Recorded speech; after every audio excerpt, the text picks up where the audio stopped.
A palavra de Deus diz assim: o rei Nabucodonosor fez uma estátua de ouro de 27 metros de altura e 2,70 metros de largura, e colocou na planície de Dura, na província da Babilônia. Em seguida, enviou mensageiros a todos os altos funcionários, oficiais, governantes, conselheiros, tesoureiros, juízes, magistrados, só gente grandona, né? E todas as autoridades das províncias, para que viessem à dedicação da estátua que ele havia levantado.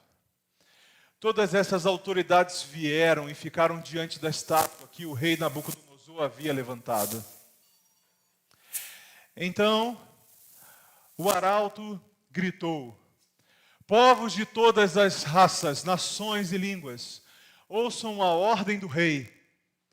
Quando ouvirem o som da trombeta, da flauta, da cítara, da lira, da harpa, do pífaro e de outros instrumentos musicais, prostrem-se no chão para adorar a estátua de ouro levantada pelo rei Nabucodonosor. Quem não obedecer será lançado de imediato na fornalha ardente. Portanto, ao som dos instrumentos musicais, todos, não importando a sua raça, nação ou língua, se prostrem no chão e adorem a estátua de ouro que o rei Nabucodonosor havia levantado. Alguns dos astrólogos, porém, foram ao rei e denunciaram os judeus. Disseram ao rei Nabucodonosor que o rei viva para sempre. O rei publicou um decreto exigindo que todos se prostrassem e adorassem a imagem de ouro quando ouvissem o som da trombeta, da flauta, da cítara, da lira, da harpa, do pífaro e de outros instrumentos musicais. De acordo com esse decreto, quem não obedecer será lançado na fornalha ardente. Alguns judeus, Sadraque, Mesaque e Abidnego, que o rei encarregou da província da Babilônia, não lhe dão atenção, ó rei. Recusam-se a servir seus deuses e não adoram a estátua de ouro que o rei levantou. Então Nabucodonosor se enfureceu e ordenou que lhe trouxessem Sadraque, Mesaque e Abidnego. Quando eles foram conduzidos à presença do rei, ele lhe disse: Sadraque, Mesaque e Abidnego, é verdade que vocês se recusam a servir meus deuses e a adorar a estátua que levantei? Eu lhes darei mais uma chance de se prostrarem e adorarem a estátua que fiz quando ouvirem o som dos instrumentos musicais. Se, contudo, vocês se recusarem, serão lançados de imediato na fornalha ardente. E então, que Deus será capaz de livrá-los das minhas mãos? Sadraque, Mesaque e Abidnego responderam: ó Nabucodonosor, não precisamos nos defender diante do rei. Se formos lançados na fornalha ardente, o Deus a quem servimos pode nos salvar. Os dois homens, Sadraque, Mesaque e Abidnego, caíram atados, amarrados dentro do fogo ardente. Então o rei Nabucodonosor se espantou e se levantou depressa, falou aos seus capitães: não lançamos nós 3 homens atados, amarrados dentro do fogo? Responderam e disseram ao rei: é verdade, rei, foram 3. Mas o rei disse: eu, porém, estou vendo 4 homens soltos, que andam passeando dentro da fornalha, e não há neles lesão alguma. O aspecto desse 4º homem é semelhante ao Filho de Deus. Então se chegou Nabucodonosor à porta do forno do fogo ardente, o mais próximo que conseguiu, e falou: Sadraque, Mesaque, Abidnego, servos do Deus Altíssimo, sai daí e vinde ao meu encontro. Então Sadraque, Mesaque e Abednego saíram do meio do fogo e ajuntaram-se aos líderes, aos prefeitos, aos presidentes, aos capitães e ao próprio rei. Estes contemplaram os homens e viram que o fogo não tinha poder nenhum sobre os seus corpos. Nem um só cabelo de sua cabeça se tinha queimado, nem as suas capas se mudaram, nem cheiro de fogo tinham neles. Falou Nabucodonosor e disse: bendito seja o Deus de Sadraque, Mesaque e Abednego, que enviou o seu anjo e livrou os seus servos, que confiaram nele, pois não quiseram cumprir a palavra do rei, preferindo entregar os seus corpos para que não servissem nem adorassem algum outro Deus, senão o Deus verdadeiro. Por mim, pois, é feito um decreto, pelo qual todo povo, nação e língua, que disser blasfêmia contra o Deus de Sadraque, Mesaque e Abednego, seja despedaçado, e as suas casas sejam feitas no monturo, porquanto não há outro Deus que possa livrar como esse. Louvado seja o nome do Senhor. A sua palavra foi lida, ó Senhor. E o desejo do nosso coração continua sendo o mesmo do início do culto. Manifesta a sua glória nesse lugar. Fala aos corações nessa hora. E usa e somente a sua palavra para isso. É o que eu te peço em nome do Senhor Jesus. Amém.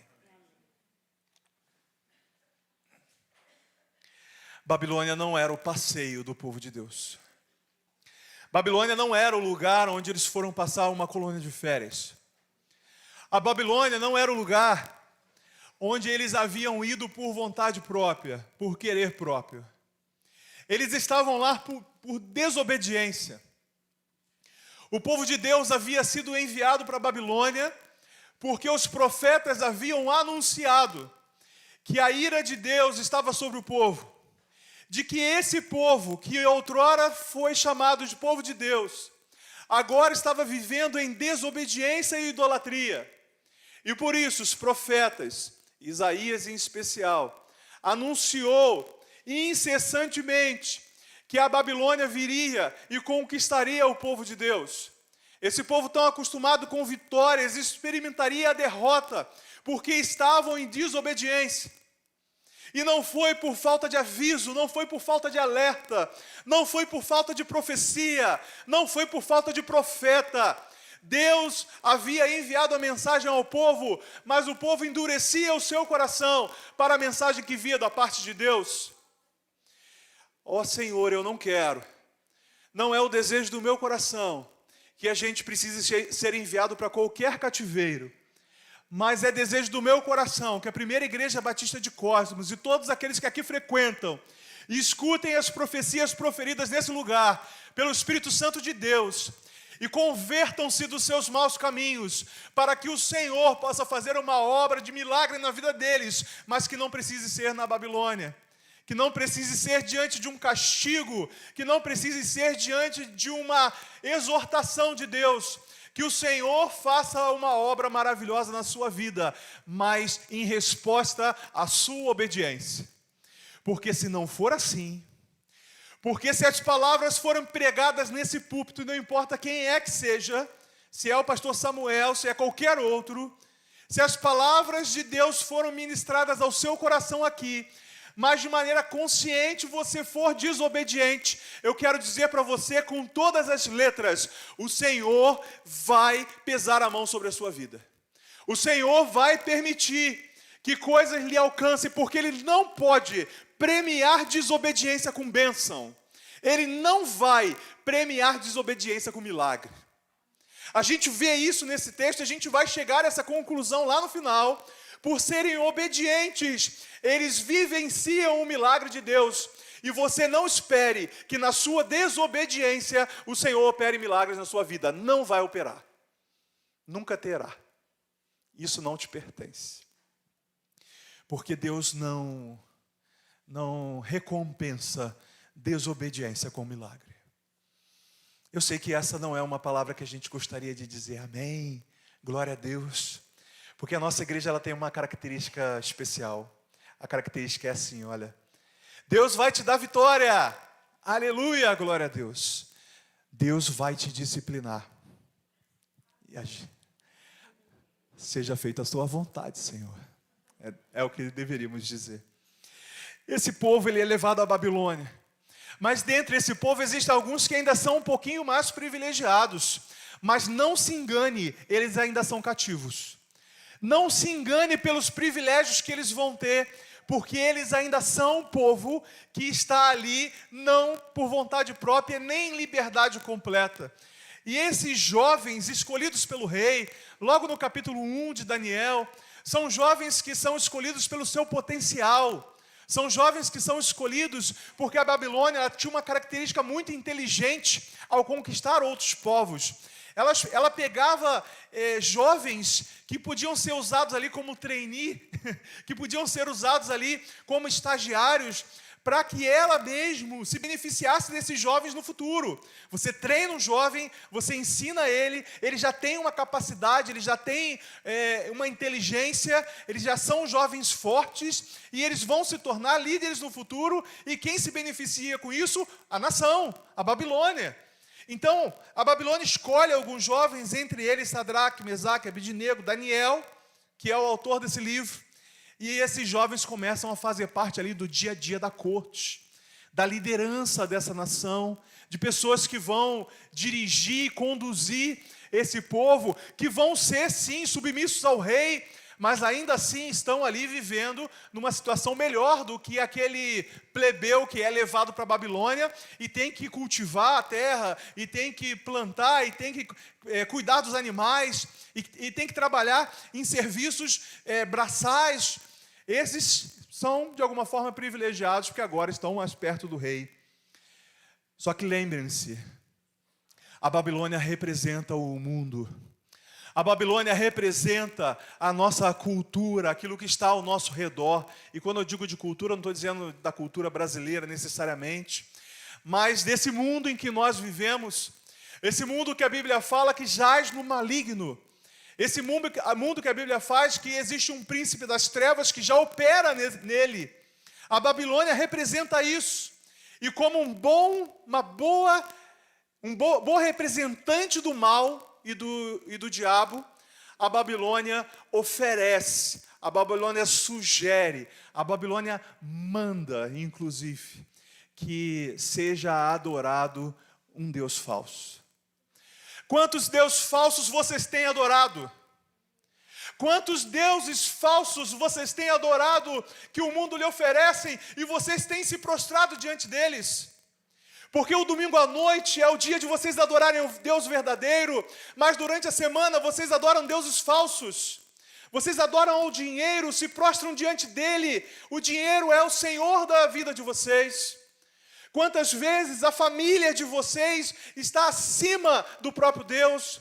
Quantas vezes o seu carro é mais precioso do que a obra que Deus tem a fazer através do seu carro e quer usar isso, deu você para isso? Quantas vezes as suas vontades são deuses na sua vida, e se você tem isso, você é idólatra. A gente tem a mania de apontar para outros segmentos religiosos, a gente faz isso com muita facilidade, e dizer, são idólatras por causa daquilo. Se prostram diante de imagens e esculturas, isso é idolatria. A gente faz isso, não faz? A gente aponta o dedo e diz, olha ali, olha, está se prostrando de imagem. E agora essa imagem é o Deus dela, então ela é idólatra. Ainda que não seja imagens feitas de gesso, quantos ídolos você tem na sua vida? Às vezes é até filho. Tem gente que o filho é o Deus. E aí, quando o filho falha, porque vai falhar, porque é ser humano, vai falhar, essa pessoa desmorona. Tem gente que torna o pastor o seu Deus. E aí chega na igreja e parece que o pastor é uma sumidade, uma reverência. Eu já apertei a mão de pessoas que queriam beijar a minha mão. Eu parecia igual o Papa. Eu falei, você nem sabe se eu fui no banheiro e não lavei. Só para constar, eu lavo, tá? Eu lavo. É bom falar, porque a gente que é homem e que lava as mãos, a gente sabe quantas vezes a gente está no banheiro lá, o camarada faz o xixi dele, sai direto sem lavar a mão, a gente fala, não vou apertar a mão desse camarada nunca mais na minha vida. Irmãos, existem deuses aí no nosso mundo. E se você tiver um desses, você não vai ver o milagre de Deus na sua vida. Isso não vai acontecer. Quem não adorar a imagem vai ser lançada na fornalha. Quem não adorar essa estátua vai ser lançado na fornalha. Essa é a ameaça do mundo. A ameaça de que você não vai ser bem visto. A ameaça que você vai ser tratado como um careta. A ameaça de que você vai ser tratado como um camarada de nariz em pé. Porque é isso que o mundo quer oferecer para você. E se você não o adora por livre e espontânea vontade, se você não ama o mundo de livre e espontânea vontade, ele começa a te ameaçar com isso. Então tem lugares que os cristãos são perseguidos e mortos por causa disso. Porque não se prostram diante daquilo que não é o Deus verdadeiro. Então eu quero dizer para você, ainda que você tenha levantado deuses em sua vida, deuses falsos, esses deuses vão ser quebrados aqui essa noite em nome do Senhor Jesus. Você não vai adorar em sua vida nenhum outro, ainda que você possa amar outras pessoas. Você pode amar o seu filho, você pode amar a sua esposa, mas nada disso vai ser Deus em sua vida. Apenas um trono, e esse sentado sobre o trono será adorado, e somente Ele, em nome do Senhor Jesus. Quebre hoje todos os ídolos. A proposta foi feita, a estátua estava lá, havia uma ameaça para aqueles que não seguiriam a estátua. A fornalha, a sombra da fornalha estava por ali. A ameaça da fornalha estava presente. Para aqueles que não se prostrassem diante da estátua, a ameaça estava ali. A fornalha era algo real. Muito provavelmente já havia sido usado outras vezes. Era um castigo comum aos babilônicos. Assim como aos romanos, a cruz era um castigo não tão comum, mas um castigo, o pior dos castigos. Para os babilônicos era a fornalha. E a proposta do mundo era ao som dos instrumentos. Vocês perceberam isso, pessoal que toca, que canta? Quem gosta de música aí, levanta a mão. Tem gente que não gosta, né? Mas quem gosta de música, né? Vocês perceberam que o diabo vai usar a música? Perceberam isso? Um montão de instrumento, alguns a gente não tem mais. Alguém sabe o que é cítara? Um monte de instrumentos. Aos sons do instrumento, a estátua deveria ser adorada. E quantos aqui têm utilizado a música para adorar outros deuses? Quantos têm utilizado as canções para adorar outros deuses? Eu já vi jovens, e me decepcionei muito com isso, jovens se prostrando diante de outros deuses, através de canções que dançam, que cantam, que sapateiam. A canção está revelando ali outros deuses. A canção está revelando outros deuses e essa pessoa está cantando essa canção. Irmãos, eu não estou dizendo que você só tem o direito, eu vou compartilhar com os irmãos, só tem o direito de escutar música gospel não, tá? Não estou dizendo isso não. Sabe por quê? Porque tem muito cantor gospel que é atribulado. Tem muito cantor gospel que é atribulado. Eu enjoei de cantar e escutar um especificamente. Tinha na minha playlist, gostava pra caramba das canções dele. E há pouco tempo atrás eu vi um clipe dele travestido completamente. Travestido. Ou seja, como o pessoal diz lá fora, né, saiu do armário. Como eu costumo dizer, abriu a porta do inferno. Abriu a porta do inferno. E entrou nela. Essa é a verdade. E as pessoas se prostram diante disso, achando que isso não vai contaminar. A canção está falando ali de sexualidade. E eu estou usando uma palavra bonitinha, tá? Sexualidade. Tá? Você traduz aí na sua cabeça o que a canção fala. E a pessoa está lá, e sabe a coreografia, e sabe a dancinha. E está se prostrando diante de uma estátua. Está se prostrando diante de um ídolo. E esse ídolo não é Deus. Eu vou dividir aqui. Existem dois tipos de música. A boa e a ruim. Pronto. Entendeu? A boa você escuta. A boa te exorta. A boa fala ao seu coração. A boa canção, você sente que ela está falando de Deus. A canção ruim, não. A canção ruim te faz se prostrar diante de ídolos. Cuidado. o diabo está usando aquilo que é agradável, que move corações. E a música é uma dessas coisas. Primeira coisa que a fornalha pode nos revelar. A fornalha revela quem é servo de verdade. Diante da ameaça, afinal de contas, é muito fácil ser crente na cultura que nós vivemos. É fácil ser crente no ambiente que nós vivemos. Você é crente, você chega no trabalho e fala que é crente, todo mundo legal.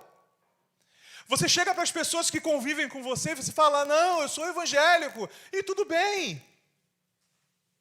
Imagine você sendo transportado para uma Coreia do Norte, o país que está em primeiro lugar há tanto tempo lá de perseguição aos cristãos, que é difícil chegar com o evangelho lá. E aí, nesse ambiente, você falar que é crente, você pode ter a sua cabeça cortada de um dia para o outro. Aí fala lá que é crente com facilidade. Fala lá que é crente com facilidade se você está sendo ameaçado, seus filhos estão sendo ameaçados de morte. É muito fácil ser crente em um ambiente onde você não está sendo perseguido. E tenho para mim que para despertar a sua igreja, o Senhor está muito perto de permitir que uma nova perseguição nos alcance. Eu tenho para mim que está muito perto que o Senhor permita que uma nova perseguição alcance a igreja, para despertamento daqueles que são fiéis e para que sejam revelados aqueles que são joio e não são trigo. Está muito perto disso acontecer. E você está preparado para isso. A fornalha revela aqueles que são servos de verdade. Porque a acusação vem. Os responsáveis, os administradores, os sacerdotes dessa estátua, eleitos ali na hora, chegam e falam para o rei, ó Nabucodonosor, o senhor criou uma regra aí, e tem os benditos de uns judeus que estão se recusando a adorar. Em nome do Deus deles, eles estão se recusando a prostrar diante dos ídolos, dessa estátua especificamente. E o verso 13 vai dizer que Nabucodonosor se enfureceu. Ele se enraiveceu por causa disso. O semblante dele mudou. E eu vou falar disso daqui a pouquinho, sobre esse semblante mudado. Sobre a fúria do inimigo. Eu falava hoje aqui de manhã. Irmãos, essa questão desse cantor, eu não fiquei com raiva do cantor, não. Eu me compadeci dele. Mas eu fiquei com uma raiva do diabo. Mais do que eu já tenho. E eu falei isso hoje de manhã. Eu tenho uma raiva do capeta. Ô miserável, velho miserável, safado, sem vergonha. Eu tenho raiva dele. E eu vou dizer um negócio. Eu nem o culpo por eu ter raiva dele, não. Porque eu espero que com a minha vida eu crie raiva nele também. Eu quero que agora no inferno e na minha vida, durante toda a minha vida, cada vez que eu falar, cada vez que eu respirar, ele tenha muita raiva de mim. E ele está ouvindo a gente agora, eu sei que está. Eu quero dizer para o diabo, não para vocês, para o diabo. Tenha raiva mesmo. Tenha raiva da PIB de Cosmos. Tenha raiva dessa igreja. Tenha raiva de cada um que está sentado. Diabo, tenha ódio de cada um que está sentado aqui. Mas não um ódio gratuito, que ele já tem. Mas um ódio, porque cada um aqui vai agradar o coração de Deus. E por consequência, vai irritar o diabo. Porque é assim que a gente irrita o diabo, agradando a Deus, dando glórias a Deus. E nós vamos dar glórias a Deus com a nossa vida, para que o diabo fique cada vez mais irritado com a gente. Nabucodonosor fica irritado. E aí ele chega, porque o diabo ele faz assim. Ele vai te dar oportunidades. Sabe uma coisa que ele já fez? Ele já identificou qual é o seu ponto fraco. Talvez você nem tenha identificado, mas ele já sabe. Ele sabe onde você já caiu. Ele sabe o rabo de saia que você olhou. Ele sabe o dinheiro que você pegou que não era seu. Ele sabe aquilo no seu trabalho que você foi injusto, desonesto. Ele sabe o quanto ele consegue te irritar contra uma outra irmã ou contra um outro irmão. Ele sabe a ira que ele já conseguiu provocar no seu coração para provocar desunião na igreja. O contrário da coinonia é a desunião. Ele sabe o que ele vai te mostrar, o que ele vai te revelar, porque o diabo também revela. Ele sabe o que ele vai te revelar para esse ódio contra o próximo crescer mais ao invés de se extinguir. Ele sabe qual é o seu ponto fraco. E o que ele vai fazer? Ele vai investir nisso. Ele vai te dar chances e mais chances de você cair e não glorificar a Deus, mas glorificar a Ele. Porque quando você peca, é isso que você faz. O homem em pecado está, na palavrinha usada pelo meu sogro hoje de manhã, está em rebelião contra Deus. É rebelião. É você estar lutando contra Ele. Ele sabe e Ele vai usar isso. Ele está usando isso. Ele já usou isso. Ele vai usar isso no futuro. Nabucodonosor diz: eu vou dar para vocês mais uma chance. Bonzinho ele, né? Gente boa. Olha, para não jogar vocês na fornalha, eu vou dar a vocês mais uma chance. E é aí que a gente conhece o servo de Deus, porque o servo de Deus permanece firme em sua postura, permanece firme em suas decisões. O mundo está tentando corromper a nossa mente, o nosso pensamento, tentando dizer para a igreja que muita coisa é normal, que muita coisa já foi, que tem que ser assim, você tem que aceitar. Não! Não! Nós somos diferentes em corpo, alma, mente e coração, porque temos tudo isso lavado pelo sangue do Cordeiro. A fornalha revela os servos de Deus. Sabe uma outra coisa que a fornalha faz? A fornalha revela quem confia de verdade e da maneira certa. Da maneira certa. Sabe por quê? A resposta de Sadraque, Mesaque e Abednego para eles, a partir do verso 16, é uma resposta que revela que eles confiam no poder de Deus e na soberania. Sabe a diferença?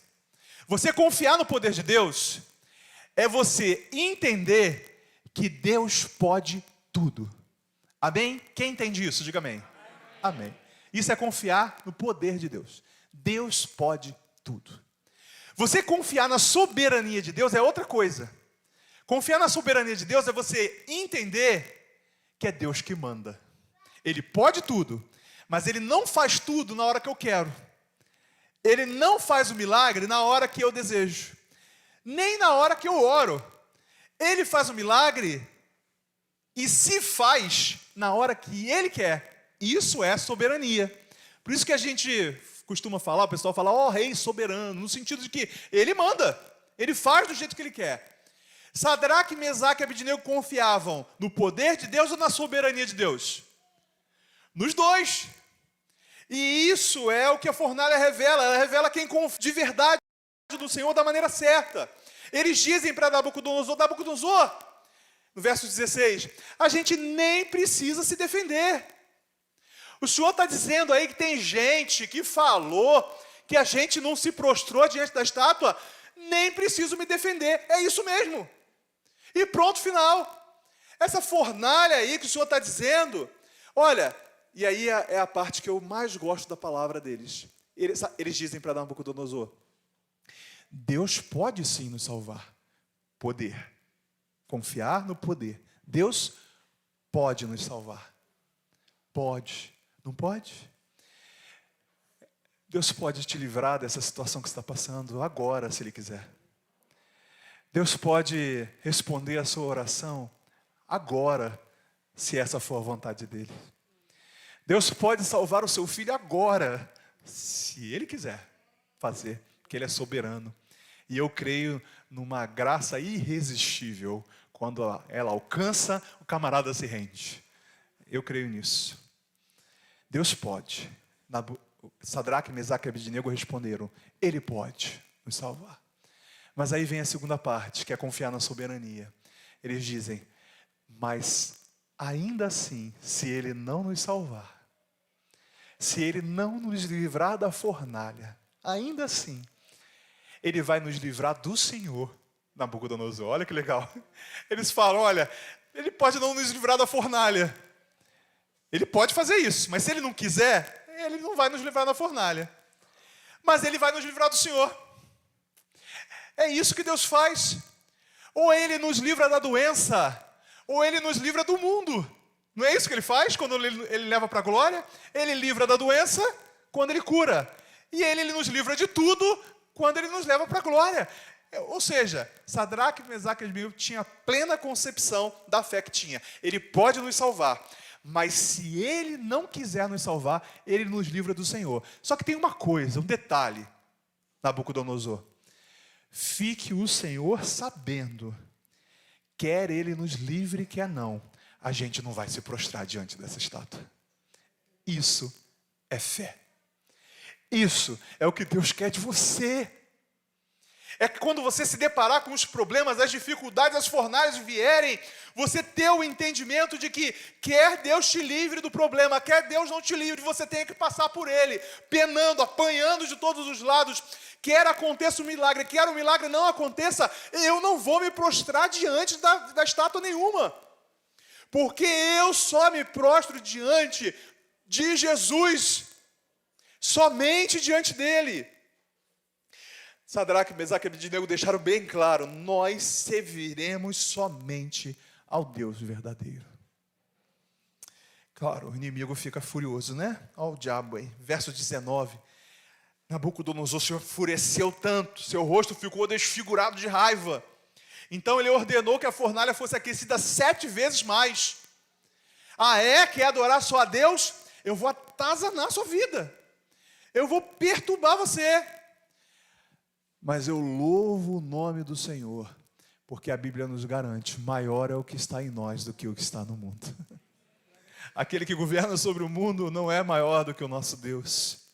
E ainda que ele tente com todas as forças fazer de tudo contra nós, a graça salvadora está revestindo a vida daqueles que creem em Cristo Jesus.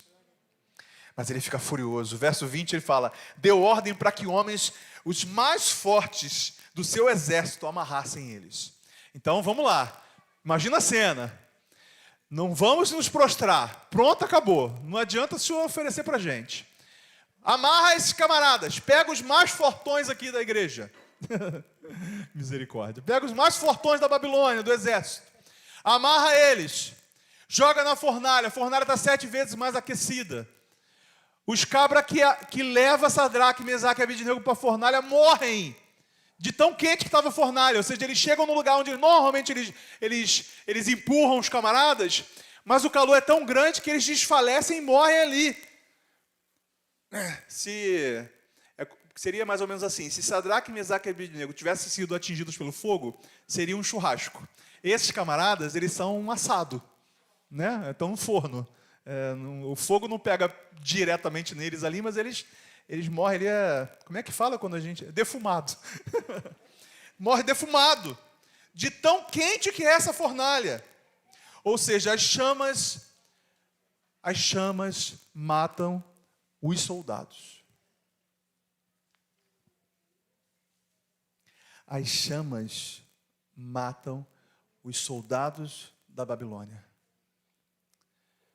As chamas matam os soldados da Babilônia. A chama matou quem? Os soldados da Babilônia. A ameaça que o inimigo faz só vai matar de fato os seus, não os de Deus. A ameaça de perturbação eterna, de condenação eterna, de fogo eterno, atinge os dele, não os de Deus. Porque sabe o que acontece com Deus? Através da fornalha, Deus revela o seu poder. Verso 15, Nabucodonosor questiona, dizendo, vamos ver então se o seu Deus é capaz de livrá-los. No verso 23, a Bíblia fala que eles são jogados amarrados dentro da fornalha. Amarrados.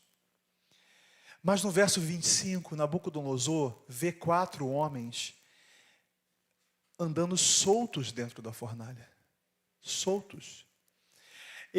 O texto não revela se esse 4º homem os desamarrou. O texto não fala isso. O que a gente pode deduzir é que a única coisa que foi queimada nesse processo foram as cordas. É uma dedução óbvia.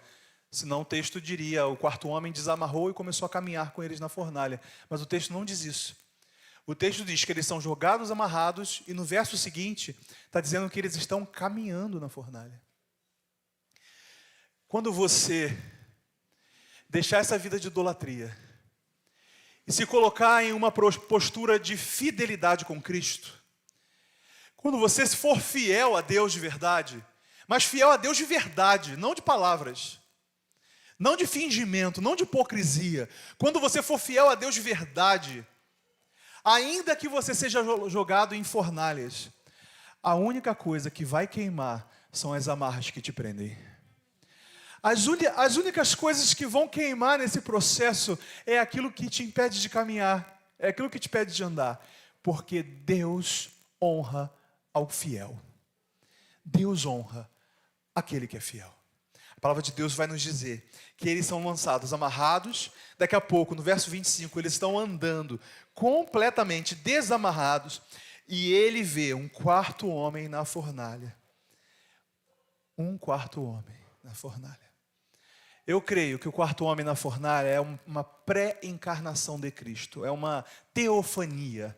É uma aparição da terceira pessoa da Trindade antes do seu nascimento, porque Jesus, ele não passa a existir em Belém quando ele nasce de Maria. Jesus já existia desde a eternidade.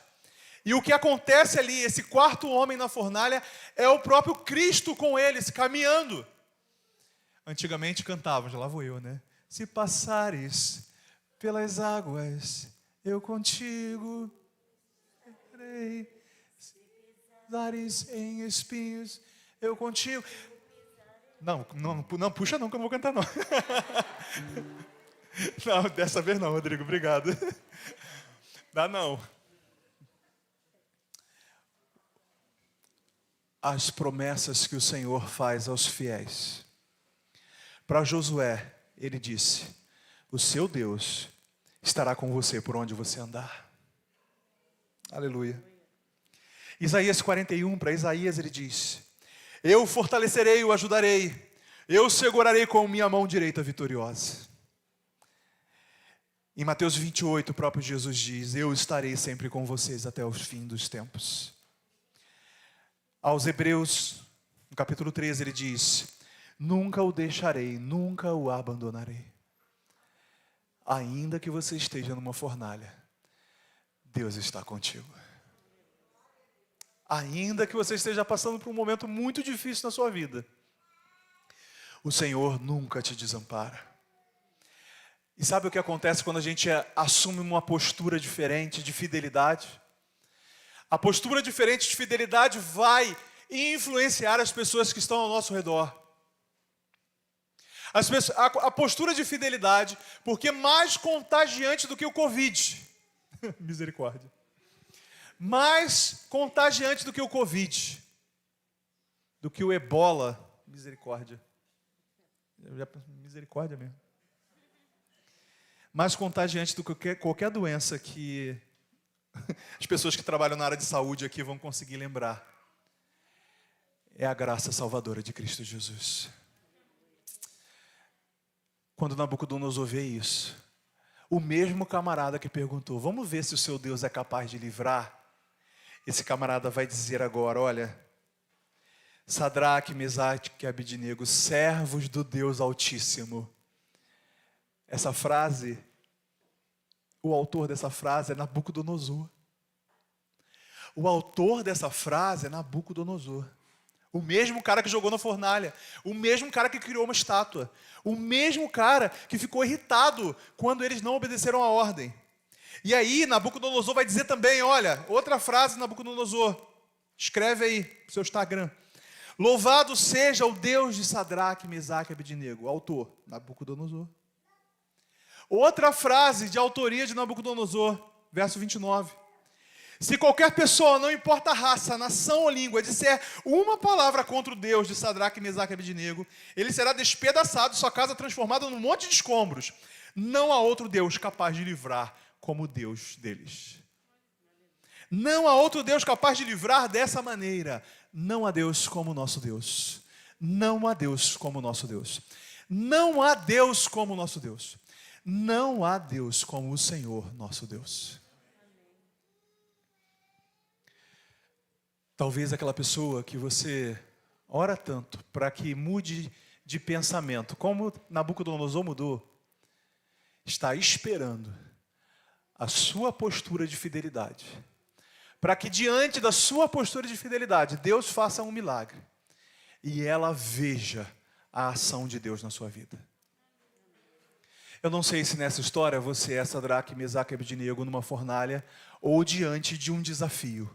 Não sei. Eu não sei se nessa história você é Nabucodonosor, duvidando do poder de Deus e depois crendo.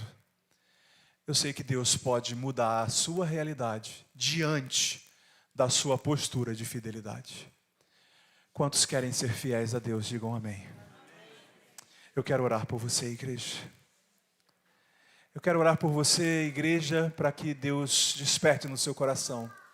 Para que a fornalha revele em sua vida.